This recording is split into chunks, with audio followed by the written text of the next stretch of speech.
চোখ কপালে ওঠা ইনসুইং তরুণ রুয়েল মিয়ার ভক্ত হয়ে গেলেন মুশফিকুর রহিম। পরপর 2 দিন বিজয়কে বোকা বানিয়ে সাজঘরে ফেরালেন মৌলভীবাজারের মিস্টার ইন্টেলিজেন্ট।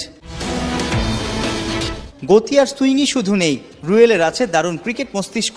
ওভার দ্য উইকেটে ওয়াইড অফ দ্য ক্রিজ থেকে রিলিজ দেয়া বল ভালোভাবেই সামাল দিচ্ছিলেন এনামুল বিজয়। চট করেই রাউন্ড দ্য উইকেটে চলে যান রুয়েল। অ্যাঙ্গেল ক্রিয়েট করেই অসাধারণ ইনসুইং ডেলিভারি দেন।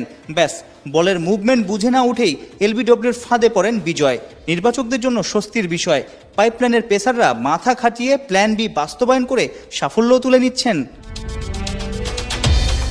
যদিও আউটটা একদমই মেনে নিতে পারছিলেন না ফর্মের তালাশে থাকা বিজয়। বৃহস্পতিবার প্রথম ইনিংসেও রুয়েলের বোলিং ভ্যারিয়েশনে 1 রানে ঘায়েল হন। বিজয় আউট, মুশফিক ইন, একই ছকে মিস্টার ডিপেন্ডেবলও বিট।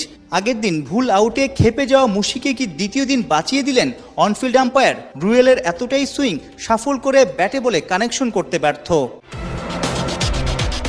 একসময় ওয়াসিম আকরাম এমন ছকে প্রতিপক্ষ ব্যাটারদের নাচিয়ে ছাড়তেন।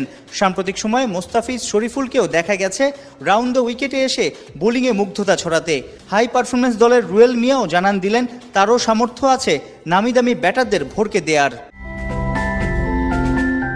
বেশ কবছর ধরেই ঘরোয়া ক্রিকেটে আলো কাটছেন বাহাতি পেসার। নির্বাচকদের নজরে আসেন গেল ঢাকা প্রিমিয়ার ক্রিকেট লিগে।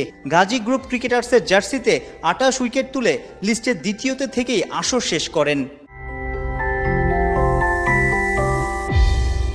সাইফুল রূপক, 71, চট্টগ্রাম।